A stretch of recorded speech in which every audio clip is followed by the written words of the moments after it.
Nama Presiden pertama Republik Indonesia, Soekarno, begitu sangat legendaris bagi masyarakat Uzbekistan, sebuah negara di Asia Tengah pecahan Uni Soviet yang penduduknya mayoritas beragama Islam.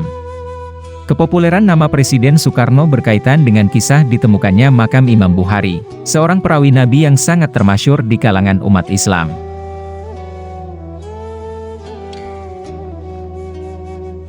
Tidak banyak yang tahu, Soekarno lah orang yang meminta pemerintah komunis Soviet agar menemukan makam tersebut.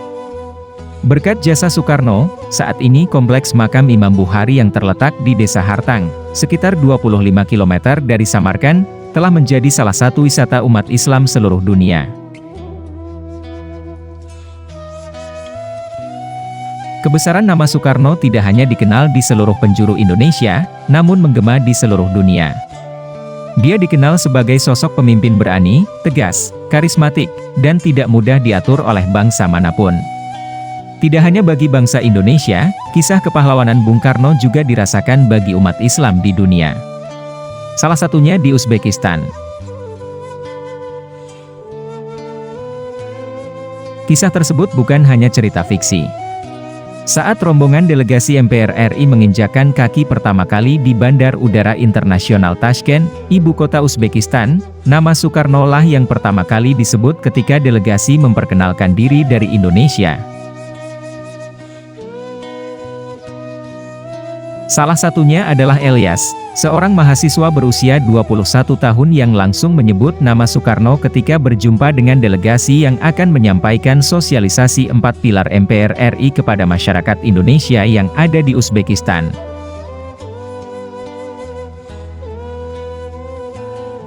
Soekarno, kata Elias, sangat melekat bagi masyarakat Uzbekistan karena dipandang memiliki jasa besar dalam menemukan makam Imam Bukhari. Elias dan pemuda Uzbekistan mengetahui nama dan jasa Soekarno dari orang tua dan membaca buku-buku yang diterbitkan di Uzbekistan.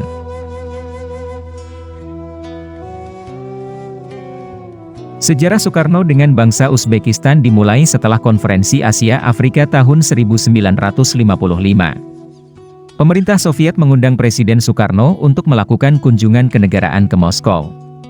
Saat itu, Soekarno sadar, sebagai Presiden Indonesia yang dianggap sebagai pemimpin negara-negara non-blok, harus bersikap netral terhadap blok timur maupun blok barat.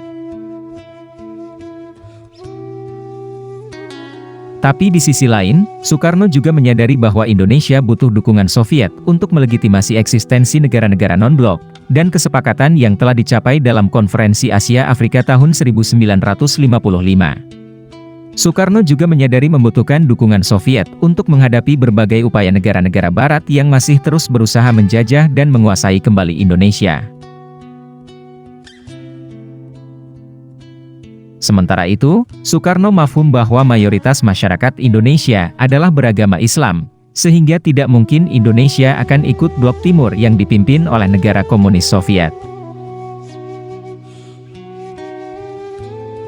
Situasi itu yang oleh Soekarno disiasati dengan sangat cerdas dengan mengajukan syarat atas rencananya memenuhi undangan pemerintah Soviet, dengan meminta ditemukan makam Imam Bukhari seorang perawi Nabi Muhammad SAW yang amat termasyhur itu.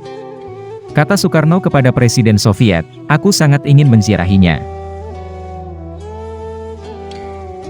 Menurut Israel, muazzin Masjid Imam Bukhari, menjelang kedatangan Bung Karno pada tahun 1956, kondisi makam tidak terawat dengan baik dan berada di semak belukar, hingga akhirnya pemerintah Soviet membersihkan dan memugar makam tersebut untuk menyambut kedatangan Soekarno. Penghormatan Soekarno terhadap Imam Bukhari dilakukannya dengan cara melepas sepatu dan berjalan merangkak dari pintu depan menuju makam ketika turun dari mobil yang mengantarnya. Keterangan tersebut diperkuat oleh Muhammad Maksud, penjaga makam Imam Bukhari, bahwa atas jasa Presiden Soekarno, kompleks makam Imam Bukhari kini dipugar hingga terlihat sangat megah seperti saat ini. Sehingga, kompleks makam seluas 10 hektar ini menjadi wisata bagi umat Islam di dunia setelah makam Nabi Muhammad di Madinah. Sementara itu, Ahmad Basarah, wakil ketua MPR RI yang juga ketua delegasi, Saat mengunjungi makam Imam Bukhari pada 2019 mengatakan kunjungannya bersama delegasi adalah untuk melanjutkan silaturahmi yang pernah dilakukan oleh Presiden RI pertama, Soekarno, di tahun 1956 dan 1961 saat berkunjung ke Samarkand. Selain itu rombongan delegasi juga menyampaikan amanah Presiden RI kelima Megawati Soekarno Putri yang juga putri Presiden Soekarno yang berpesan agar bangsa Indonesia menghormati Imam Bukhari sebagai seorang perawi Nabi Muhammad SAW yang hadis-hadisnya menjadi rujukan umat Islam sedunia. Semua berharap hubungan baik antara Uzbekistan dan Indonesia, baik pemerintah Indonesia dengan pemerintah Uzbekistan maupun masyarakat Indonesia dengan masyarakat Uzbekistan yang khususnya mayoritas beragama Islam.